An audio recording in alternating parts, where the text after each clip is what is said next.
Yay! All right, I did the last 5 times. It's your turn. The last 5. Probably. Okay. Hello, everyone. It's me, James, your host with the most. With me is Cole, of course, the channel's owner, the one and only, It's true. The the one. Peggle Master, It's true. The Pizza the Tower. Smash Brothers player, the The Pizza Tower, Perfecto. I guess. perfecto.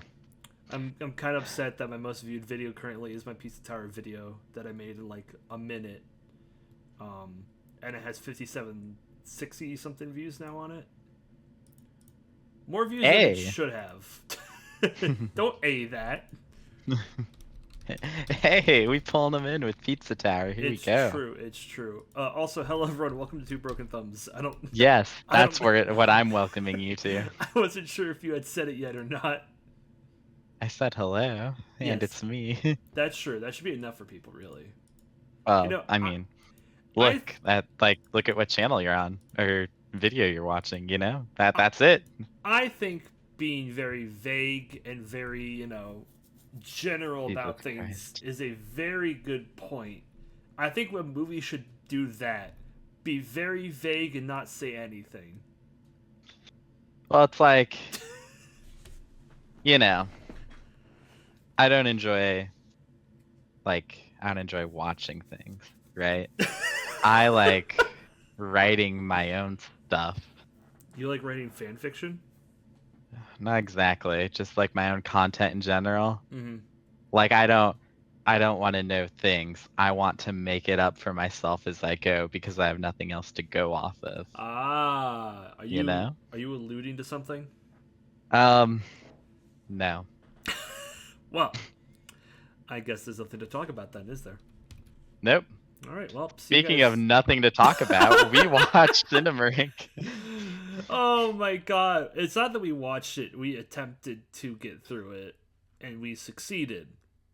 I guess for transparency's sake, Mm-hmm. um we will be reviewing this and you listening to our review will understand that most of the last, I don't know, third of it was watched at time and a half speed. And I can already see a person getting mad about that. And you Only know what? one. If that upsets you, that's okay. That's fair. Maybe maybe we're wrong, Like maybe our opinion on it would be totally changed had we seen it all at the intended speed, you Mm-hmm, know? mm-hmm, There's mm-hmm. there's a chance that is the case. There's also a chance that you've been fucking euthanized and you don't know what you're Yep. talking about. Yeah, that's true too. We should start by giving a little background. The director and writer is Kyle Edward Ball, and he is an interesting fellow to say the least. Yeah. We actually, in the effort of remaining transparent, we did some research on this guy while watching the movie. Mm-hmm, This was we sped it up to preserve our sanity. We did this to preserve our consciousness, you mm-hmm. see. So, yeah, I guess, should we talk a little bit about Kyle before we dig in? Yeah, so from what I've seen here, about 5 years ago, he started making like not like horror videos, right? He started making horror videos on YouTube, and from what I can gather, it's very much similar to the style of this movie, where it's a lot of build up and then like one thing happens. Like I'm watching his first thing called Nightmare, and it's a kid watching like a TV static, and then he slowly goes upstairs and then goes to his parents' room where there's his mom there waiting for him, and then she just gets up and attacks him. Like it's sped up attack, by the way. It's like a sped up attack. I gotcha. Um, Well, that sounds scary. oh yeah, it's real scary because it builds up. Um, and from what I'm gathering from all of his videos, it's just a lot of the same style to it. Where his gimmick is that like it's a widescreen, like camera point of view from the person that is watching the movie or watching like in the experience, and then something building up to something happening. And usually the thing that happens isn't that impressive. It just kind of happens.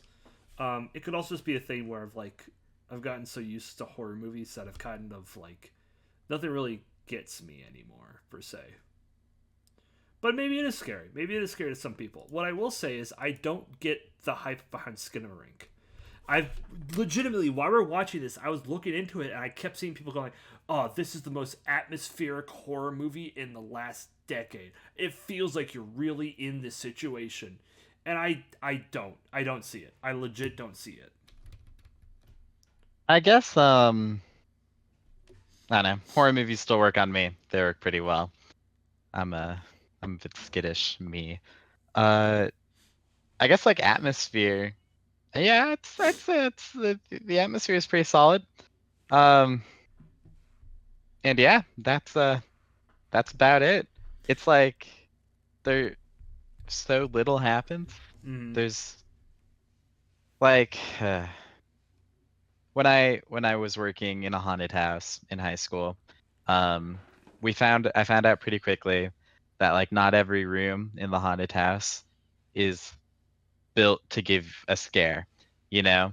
Like some rooms like they're wide open, there's not like anything to hide behind, there's not anything loud that you can bang on. You can't just like scream at someone to try to get a reaction or be twitchy, but like it turns out a lot of the rooms were really good for building atmosphere, just being creepy, kind of putting someone in the mood, making you feel uneasy.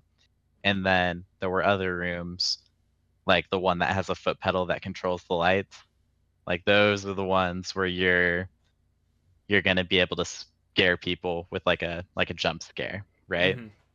You So you it's have to have a build up to have that horror moment. You can't just keep throwing things at people's faces to make them scared. right. And on the flip side of that, if you're gonna make this really effective atmosphere, like I don't know, try to use it a couple times. Mm-hmm.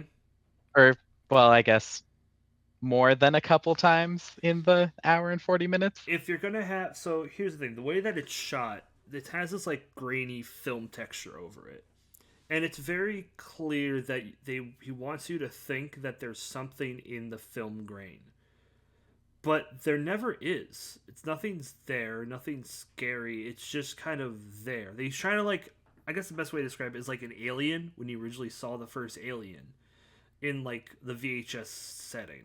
When you're watching it, you can't tell where the alien's at. You don't know if it's in the background. It's so hard to tell.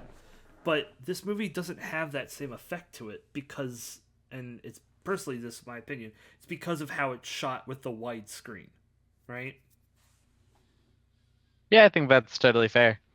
Um, I mean, sometimes like stuff moves around in the Mm-hmm. frame, but It's never like showing the kids or showing what's happening. It's always just implied things. yeah. Mm-hmm. And like I said, it feels like I'm doing a lot of the work. Mm-hmm. Because we just have to do assumptions. We should explain, by the way, that Right. the premise is that, and I was looking into this so we could both follow along together. Hmm. Uh, to a prequel of the first Home Alone movies, a kid by the name of Kevin and his sister Kaylee, who we never see in Home Alone again, um, finds themselves waking up where there's no parents, no dad, and no doors to leave. Also, no toilet. Um, and that No sounds, windows. yeah, that sounds like a very cool premise, but they don't do anything with it. Like it's there just as an excuse to make sure the kids can't leave the house, and Right. it doesn't really do much. It just kind of is a thing that happens. Not to mention, too, by the way, before any of this happens, we do hear the dad talking and being concerned about the kid, because the Kevin fell down the stairs and bonked his head, um, Hmm. which doesn't seem important, but we'll get back to that later. Um, Yeah. go ahead. Um, Yeah, you're doing great. I don't know. Like, yeah, so we're stuck in a house. It's dark. Hmm. Um, we get a shot where like it shows a nightlight plugged into the wall and then like I think it pans up and then pans back down and the nightlight's unplugged and on the ground. Yep, and they do So I that. guess They do that trick the a lot in this movie. yeah, I guess this is Mm. meant to tell us like, whatever this hostile entity is like making sure that the lights stay out, which is I mean that's probably pretty beneficial. When I was watching Sinister, the whole time I'm watching it, I'm like, man, a lot of problems would be solved if we just like turned on a couple lights, guys. Like Mm. we live in houses. It's Yeah, apparently says modern that day. like they're the houses under like specific like they can't use every light, but only some of the lights, which feels very stupid. It's like, okay, is there a reason for only some of the lights, or you just make it up as you go? Well, like the house is like the telephone gets disconnected. Yeah, well, yeah, that's one thing too. The phones are disconnected, so you can't call anybody. Right, so it's Um, like I don't know, it wouldn't be unreasonable to believe that like it got disconnected from the electrical grid too. mhm. But um, yeah, some of the lights still work. Well, I guess they couldn't do that because then the TV wouldn't work. yeah, TV still works, and they can watch old cartoons from the '60s for some Yeah, reason. cartoons that Which, yeah, go ahead. tend to inform us as to what's happening. Occasionally, I when say it like that because it only seems to be true sometimes. no, I think most of the time it kind of anytime that it showed the actual footage of the TV, like of like the cartoon, it sort of implied what had happened or like gave a reasoning, which I think is stupid, but it's also so clearly this movie is trying to be like an analog horror. Oh yeah, For those of you who have been on the channel, you know I did a while ago a tier list of analog horror movies. Um, and what's interesting to me is analog horror takes a specific sort of tone you have to take with it. You have to have a specific set of like qualities or visual effects or understanding of what makes someone scared. It's very clear Skinamarink wants to be like the push of analog horror into the mainstream, but I don't think it does it well because like analog horror will use old timey like cartoon animations to explain some of its plots, but it's always kept like vague and like it's not as like on the nose. There's one scene where they're like, "Oh, what happened to mommy?" and then it cuts to like a shot of a bunch of birds having a funeral. It's like, "Oh, okay, yeah, so the mom's dead. Great." right. It's not very subtle with its messaging, is what I'm trying to get at. And that's something you really Yeah, need I with agree. analog horror. Yeah, later it's got a clip of like the cartoon rabbit disappearing along with an audio cue. Mm-hmm. He plays it for us like 6 times to make sure we really understand what's going on here. And then also one of the toys disappear. Yeah, and they make sure that like the audio clip is playing, like it's panned away from the TV, but you can still hear it. Mm-hmm. And it's the same audio. Yeah, I don't know those little things where you've got like I feel like that work is usually done better in the background. Like Mm-hmm. if you've got something going on in the foreground, but then you can tell that like there's a cartoon playing in the background and whatever it's doing is like symbolic of the events occurring. Do Like it that's like like a how neat little do it how they do with TikTok, and they have it in the background to keep your attention. yeah, there you go. Of Yeah, you know, you have like Subway Surfers playing while you're talking to someone about the current political situation in Russia. course. I fucking hate young Yeah. people. I had to learn the other day what the word oomphy meant. I couldn't fucking believe that was a word that was uttered on my Twitter timeline, but the word oomphy appeared, and I I did. don't know what that word means. Educate me. You don't know what oomphy means? Nope. Derived from oomph, meaning one of my followers. One Ah. of my followers. Oomph. That's So so an oomphy cringe. is just a follower? Well, it's when someone's being like, oomphies, where did you blah blah blah blah blah blah blah. Don't you love young people? How they just make up Oh, so words? it's like you're asking your You're asking your followers. followers something, yeah. Okay. I also learned about Riz. I don't get it. Now you don't understand Riz? Of course you don't Yeah. understand Riz. Riz is like your charisma, you know? Oh, apparently By the way, the Oscars are currently happening. Jamie Lee Curtis just won Oscar for Best Supporting Actress for Oh, for Everything. everything everywhere? Yeah, Good. I mean, yeah, she's pretty good. Yeah, there we go. Good news, guys. Yeah, we did it. We could have been Hmm. watching the Oscars right now, but no, because the fucking Oscars are too cowardly to let like be streamed or anything. God forbid. I don't know if I saw enough Oscar films to really contribute well to an Oscar I stream. mean, Black Panther.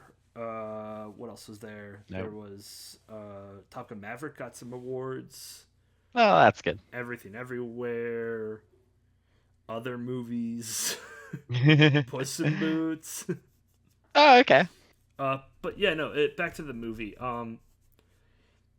They eventually decide that they're just gonna like the kid and the daughter.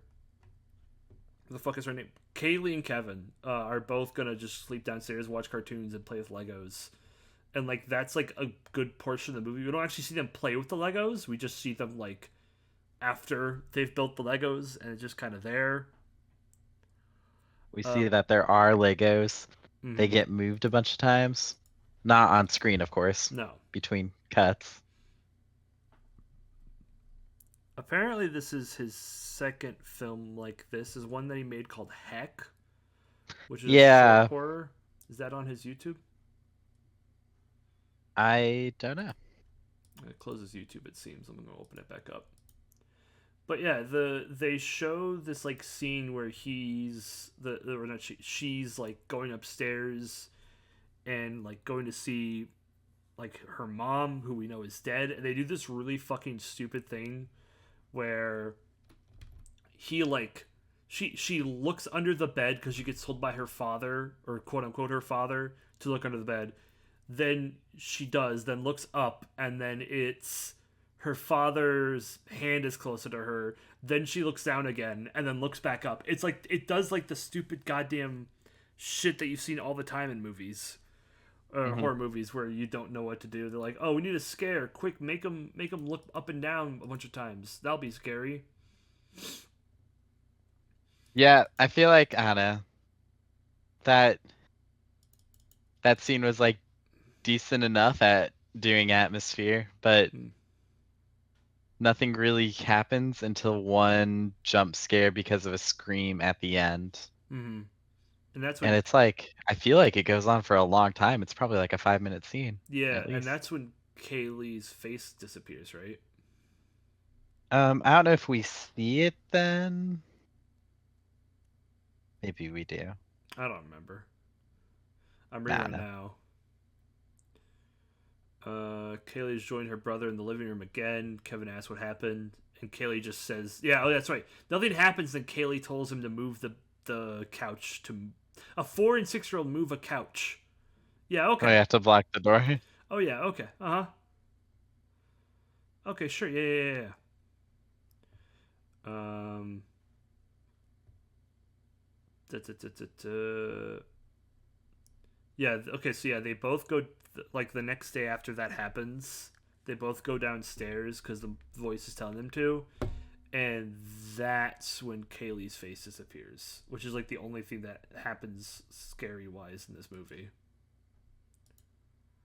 Yeah, pretty much. We're not giving a spoiler warning for this because what the fuck, like there's I don't know nothing. what there is to spoil. Yeah, this movie doesn't really have anything to spoil. It has like the weird filter effects still. There's like one scene where there isn't a filter effect for some reason. I I went back and looked at it. I feel Mm. like it's still there. It's just based off the coloring. Yeah, I think it's just hard to tell. Mm. I'm baffled by how much positive praise there is for this movie. I it's I this I one thing I I was reading I was can hear talking you're about struggling. well, this one guy I was reading, maybe he's helped me put this into words a bit better.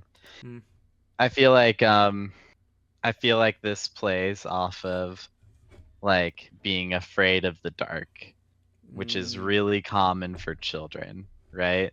Mm, And yeah, the joke is always like, no, I'm not afraid of the dark. I'm afraid of what's in the dark that I can't see because it's dark. right. I think like have you ever as a small child like woken up in the middle of the night and been scared? I don't know, maybe there's like a thunderstorm or you thought you saw something or something. So you like get out Not of bed and you like super quietly like try to navigate through your house to go find your parents. not exact. I have two memories like that. Um, the one is when I was a bit older and I just finished reading Goosebumps Horrorland book about Slappy, which is like Hmm. Slappy the Dummy is like a character from Goosebumps. And I distinctly remember having this weird dream where so like I don't explain. I have a bunk bed, right? But the bunk bed isn't Hmm. like put together. It's like an L shape, where the bottom bunk is facing forward and the other bunk is like facing against the wall. So it's like against two corners. Um, Okay. so there's like a little dark spot that's blocked off by my how do I put my bed my not my bed frame my God, how do I say it, my drawer, my like dresser drawer. And at the tip of my bed Okay. I remember seeing like the Slappy rising from my bed and like laughing at me. And I remember I like slid into that dark little crevice to hide because I thought that would help me. And then I like, started to wake up more and realize, oh shit, that was just a weird fucking dream I had. Hmm. I mean, that was more based around like the darkness and like the nighttime fear, which I kind of get, but I've also grown out of that. Right. Well, I guess that's the only that is what it would be, right? Like Mm, it might remind you of that feeling mm. when you're young and afraid of the dark and just trying to like navigate and find somewhere safe. I I think that's all that it is, or all that it like really effectively does for me at least.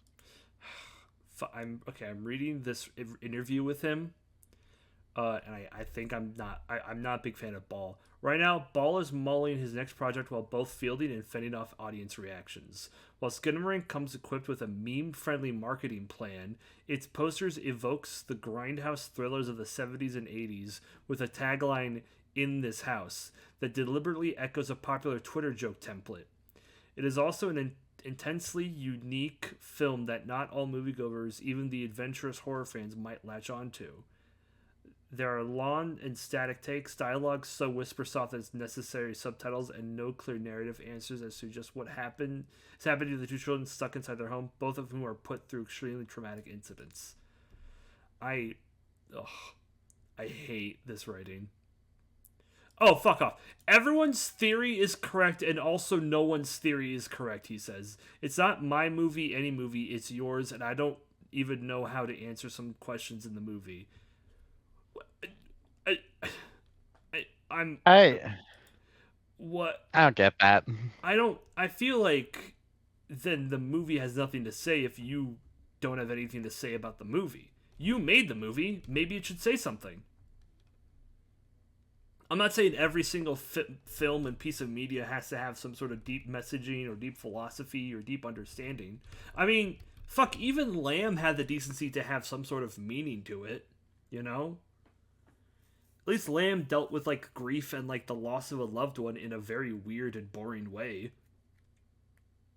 Yeah, that's true. Yeah, and I think these are two films on a very similar level where like it's both like supposed to be like a horror genre, but like they take it in two different directions. And I guess I Lamb did this a lot better than what Skinamarink was trying. Yeah, I think so. I don't get it. Where were we at in the story of things? I'm sorry, I went down a weird hole. No, you're fine. Yeah. Where were we in the story? I don't know. I think the girl just lost her face. I think. Okay. Yeah. Geez, was that like the best scene? Like what like Yeah, I guess so. Um, I so we do. had I do like. I'm reading through the synopsis on IMDb to kind of like oh, okay. refresh my memory. Yeah, that might help. Kevin is now alone in the living room when while he tries to survive. More and more items begin to shift towards the ceiling and other walls in the house. Kevin does not seem to care. Like, what do you mean? if if he does care, it Mm. is not made very clear to us. And then yeah, the voice tells Kevin to stab his eye, and then he does, but it's not Apparently he shown. does. That was kind of a cool scene where like it had like the blood and kind of implied that Kevin did it, but then it brings up the question of how is Kevin still alive if he's missing an eye and bleeding out now? That feels like a Um, bad thing for a kid. that's probably fair. I don't know what a stab to the eye, a knife stab to the eye That's a does. lot of blood And loss for a child. probably, Mm-hmm. yeah. He, Oh, we yeah. had that we had that scene where they go into the bedroom and find the doll attached to the ceiling. Oh yeah, that happened a while ago. What Yeah, was when did that happen? I don't know. I don't know who went into the room and I I don't know why it did what it did, but hey, that was kind of scary. Wait, they investigate to find a chair now upside down on the ceiling. I thought it was a doll. What? No, that's got to be a different scene then. Yeah, what the hell? No, this is around the same time. Because then they have to talk about. That is after the buckets, the things. What a What weird. was the vanishing toilet? Like, Oh yeah, there's just a scene that the toilet just vanishes for no reason. Like they didn't. It didn't add anything. It just disappeared. yeah, and then afterwards, one of the kids is like, I couldn't go. And then there's just the scene of two buckets being set down. That's supposed to be them setting up their new pooping and peeing spot. No, I got that, Yeah, but it doesn't come back. right. The toilet doesn't come back. Um, let's see. Yeah, I guess. Yeah, yeah. They just keep hearing voices in the dark, and they just keep going to it like dumb children would. Uh, yeah. Kevin just kind of gets fucked around for a while. And then I think at some point it says 257 days, right? Was that what it says? Yeah, and that was like after he stabbed his eye. Mm-hmm. Um, and that's the thing. So it shows that scene, and it shows all the Legos and like a radio, and like it zooming out with like the cartoon music still playing from like, the like 30s styled animation or whatever the fuck. And it's like supposed to be whoa, it's this long hallway. Whoa, it's so crazy. It's just these are all things I've seen. I don't know if it's because I'm a gamer and I've seen through horror games and I've seen all this before. It might just be that, you know. Like I've seen this before. Maybe people haven't seen this before. I don't know. But like apparently that 257 days thing, um so Kevin's actually in a coma, James. And he did knock out and he's been unconscious this entire time and this has all been a dream inside his head. Wait, like the whole movie? Yeah. Oh, who said that? That's a running theory online I was reading that apparently that um the 257 is a reference to how long he's been in comatose state for. Huh. Let me look up. Here you All go. right. Um, Was it 257 or was it a different number? it was it wasn't like 500 something? Was it 500? Hold on. I thought it was like 500 something. Five two I seven. I can try to find it. I remember seeing. Let's see.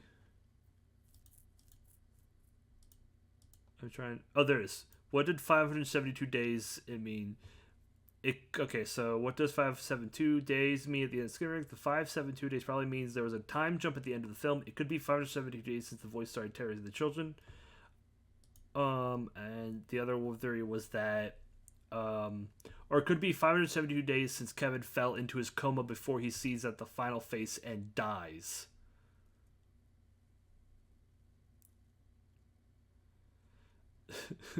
So that's one of the theories, is that this has all been like Kevin going through the motions of like being through comatose and then him dying at the end of the film. So his sister didn't really matter.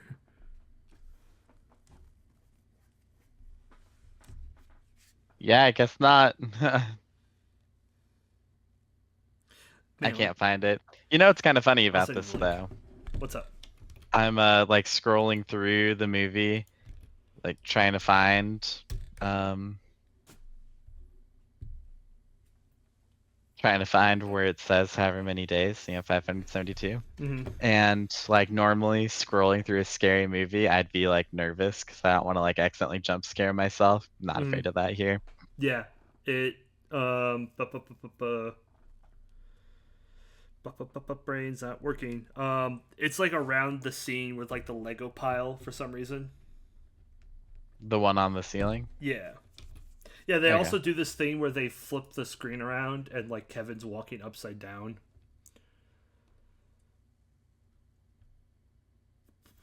Uh So that's supposed to be Kaylee a disappeared. setup, like the doll. Oh, Kaylee disappeared in the middle of the film because the voice separated her from her brother with its commands. When Kaylee expressed her dissent from the voice's control, it punished her by moving her eyes and mouth. Voice then told you, yeah, okay, this is just what happens. Okay. Yeah, no, we kind of know that Yeah. because the voice even tells us. Yeah. Wait, so is the final face Mm-hmm. before Kevin dies? Is that like, I think it's supposed to be death. and is that what we see at the end? I guess so. One asking our name. Yeah, he's asking for our. Oh, he's asking for our name. Yeah. God. The the last minute, and I mean a straight God. minute of the film.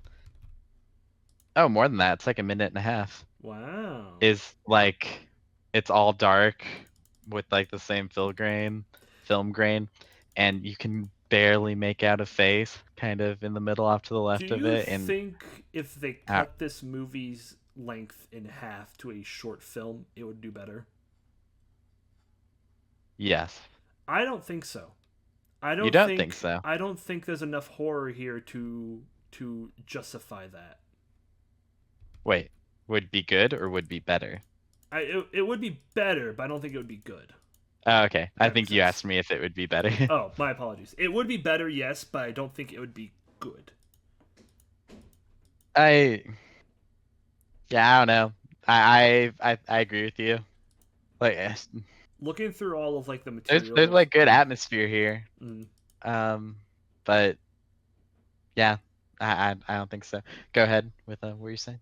I was saying like I'm just like trying to wrap my head around still like the praise this thing is getting. I don't know. Maybe I'm just getting old. Maybe. Well, at least we're not too uh Mm-hmm. what's the You can do word it. has gone.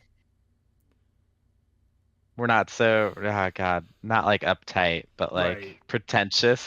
No. That's the word.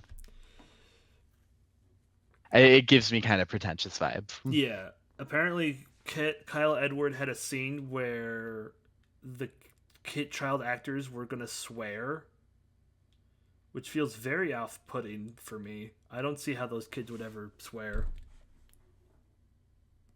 The boy was uncomfortable saying the line. The girl had trouble trying not to laugh. Okay. What? Where would the kids swear in this movie? I don't know. I can't. Oh Sure he man. stabs his eye. Oh, that'd be a good point. I don't know, man. I don't. Is there anything left to talk about? We could talk about the Legos. Like that's the only thing I got. Yeah, do you want to tell him about the Lego trivia? Yeah. So apparently the Lego set that they use in the movie, I think the number is it's a Lego set 60249. Actually, let's look up that Lego set. Lego set. What number was it? 60249. 249. It's the street sweeper. It's it's this little thing. Oh, hold on. I copied the image. Let me paste it for you. There you go. Yeah, there it is. There's the street sweeper. And apparently this set, there's a rectangular support girder 64448, modified 1x2 plate with bar handle, 16x4 wedge. There's a bunch of pieces that don't exist. And the one that I know is Pat's favorite, the orange brick separator, which is in fact a newer invention for dumb babies who like can't use the to separate the pieces properly.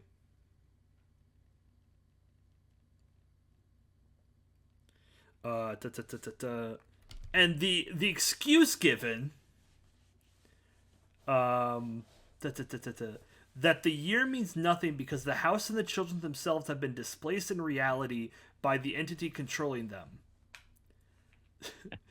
So the house or the children are moving through time and space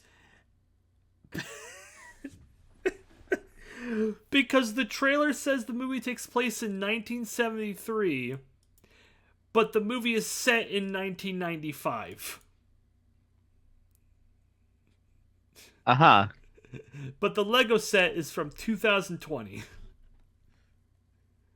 I don't think there's any time manipulation. I just think this is just bad writing.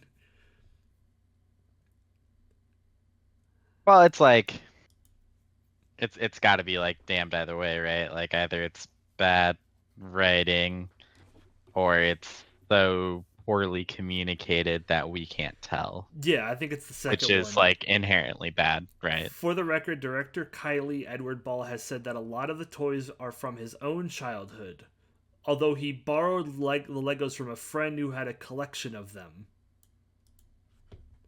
Okay, so they weren't but the Legos were most of the movie. As upsetting as it is to say. Right.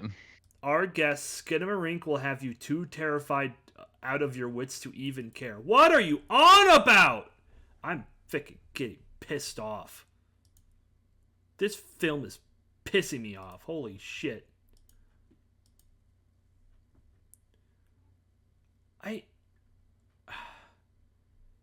Oh my god. Have you read the Tomato Meter reviews? No, I'm looking at some of IMDb's work right now. Oh, okay. I guess I'll go first here, and I guess I'll try to bring some positivity to it. It seems most people tend to agree with what we kind of set up so far. If if it doesn't work for you, and if you're bored by it, and like you're not engaging, if you're not engaging with it well, which is totally fair because it's like fucking sleep inducing, then yeah, you're not gonna like it. And then there are people who are looking at it and they all seem to say, nope, there's not really any plot going on here. There's like, it's a lot longer than it needs to be.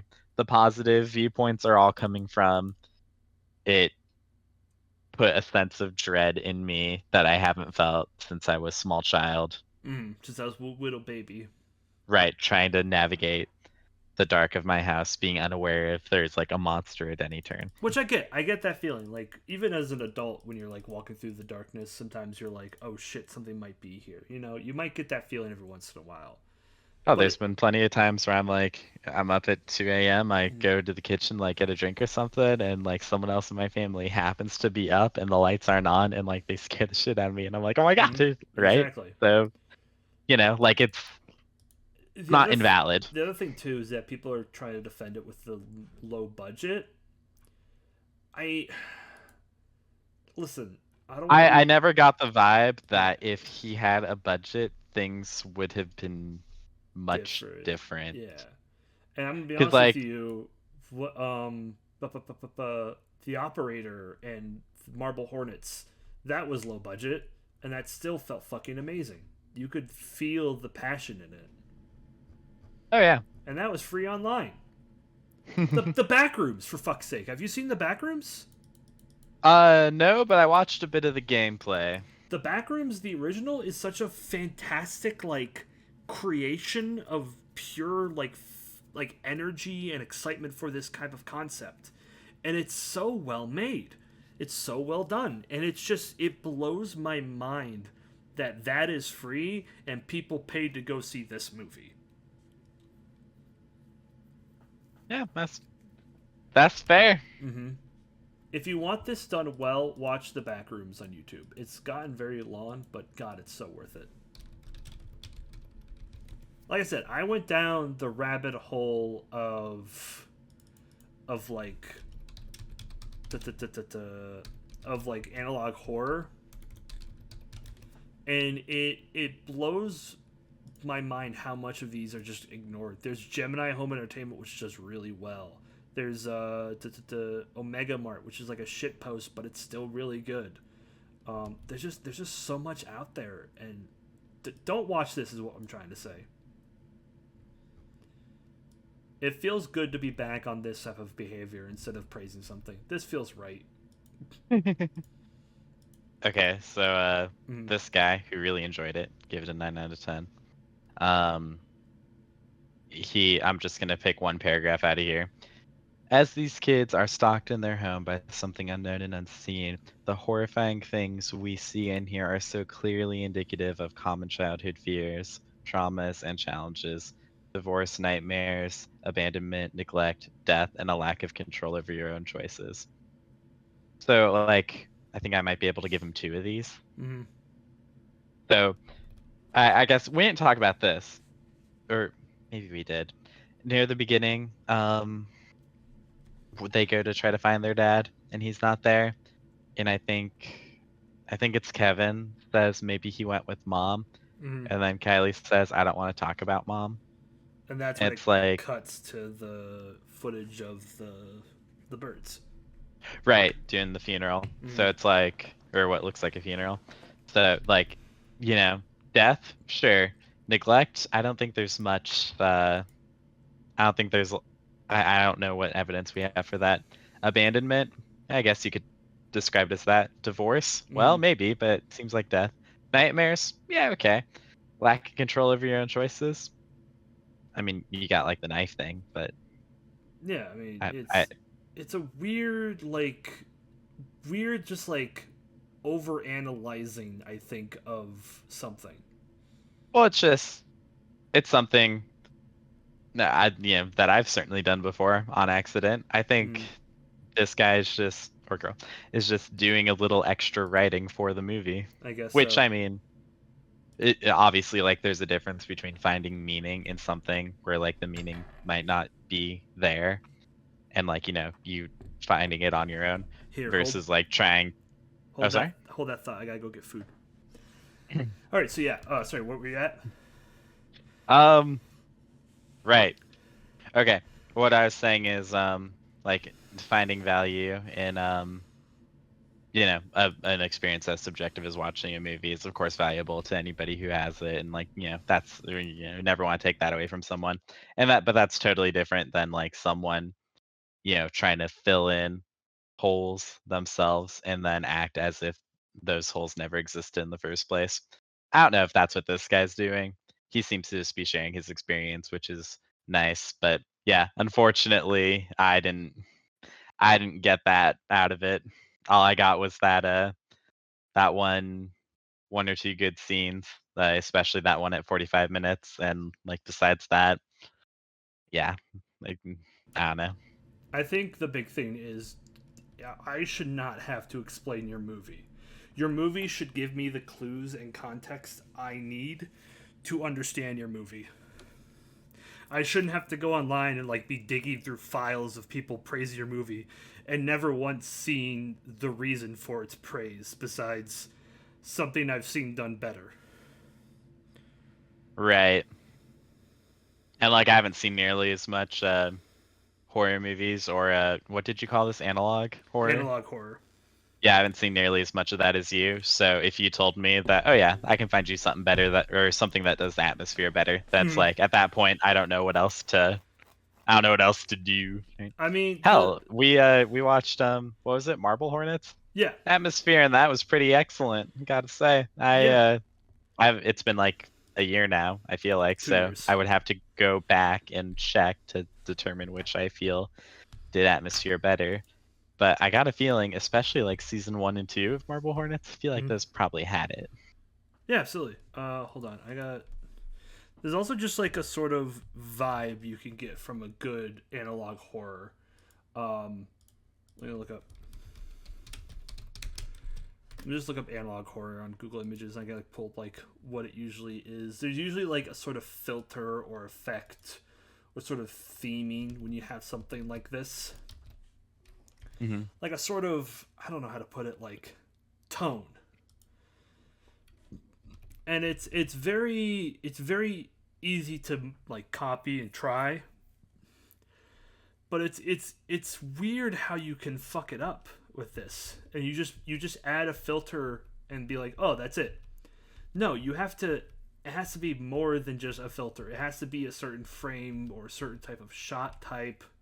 It's a very hard thing to replicate.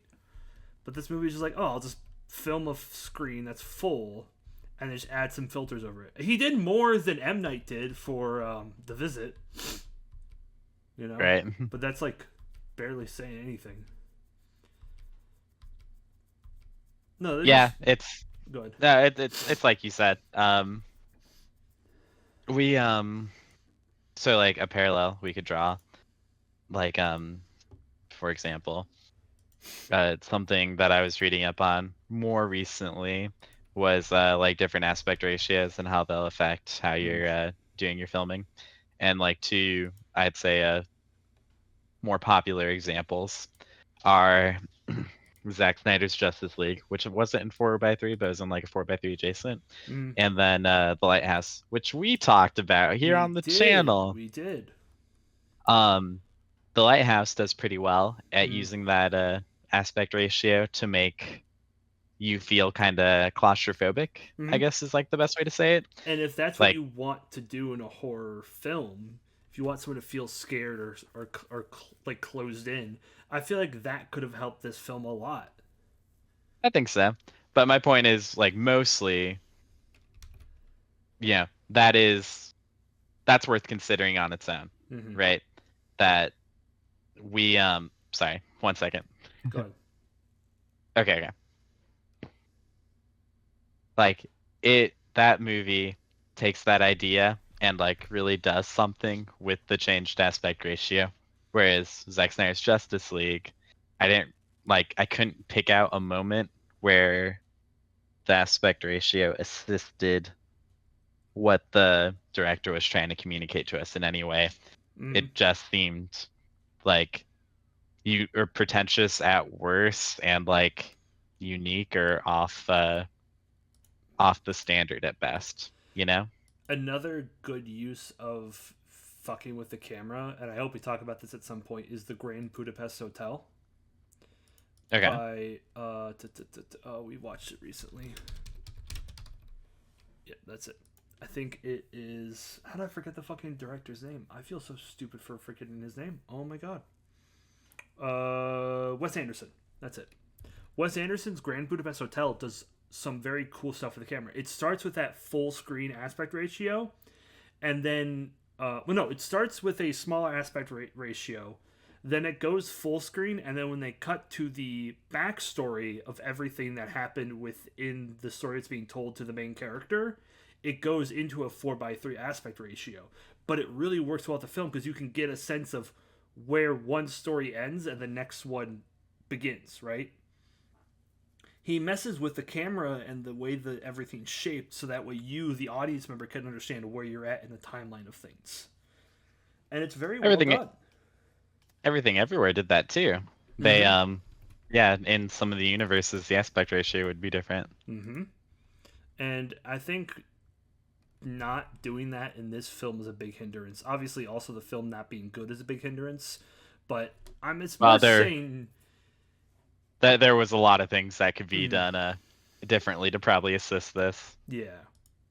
I really don't know what else there is to say about this film. I don't. You know in Hill House Mm-hmm. how there's like ghosts in some of the shots. They don't do anything, but like you can barely pick them out of the corners or like the dark areas on the shot. Yes. How about something like that? Mm-hmm. You like can. something to keep us on our toes. Because we figured out after watching for like, I don't know, probably after the halfway point, we were like, nothing happens. Like it didn't feel like it was like, you know, building up to a payoff. Eventually I got to a point where I was like, there isn't gonna be a payoff. Yeah, there There's really never a wasn't. payoff for all this suspense and atmosphere they're building up. So like it went too far. It teased me too much, you know? You got denied too long. You gave up. Exactly. I was out of the mood. I got so bored. I looked across the away. So there's like a lake in between my apartment and like a bunch of fancy houses, and Hmm. right across I can see through our neighbor's window. And like halfway through the movie, I just started watching South Park. I was like, oh shit, they're just watching fucking South Park. What the hell yeah! I don't know what Oh, episode it here we go. is, but I could see Butters walking around on screen. Ah, So well, that's more interesting than what was happening in this movie. yeah, someone was walking. Something was happening. Exactly, and it wasn't just their fucking legs; it was their full body. Hmm. So yeah, I don't. Oh god, what do you want to rate this one, buddy? Um, um,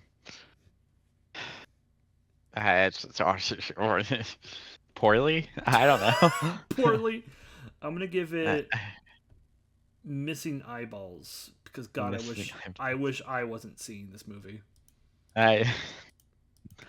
You guys don't know this, but we were trying to figure out what to watch, and The Mummy had come up. We could have watched that, We guys. could have watched Like, the movie, but we can't. We have to wait till 2 months from now because next month is an important movie night. that's right. It's Mario movie. Mario movie. I'm gonna go see it opening day. Are you gonna go see it opening day? Probably not opening day, but I'll go see it. If you want to talk about it, Yeah, I do. then yeah, I'll have to give it the good old viewerino.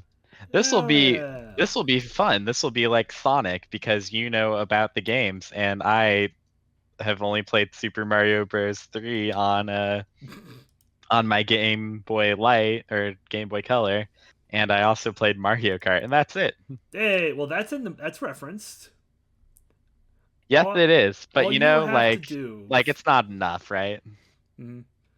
all you have to do is play through every single Mario game ever before the end of the month.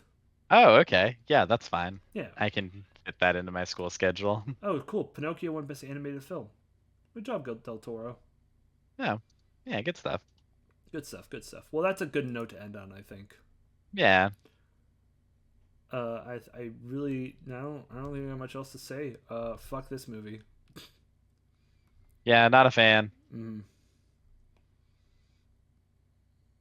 And I guess yeah, follow my Twitter, my YouTube, my Twitch where I'm streaming probably tomorrow morning, or well, I guess Oh, Monday morning. And yeah, James, got anything you got to plug? nope, nothing to plug. All right. Well, have a good night, everybody, and we'll see you again. Thank, Goodbye. thanks for tuning in. We'll see you. Goodbye.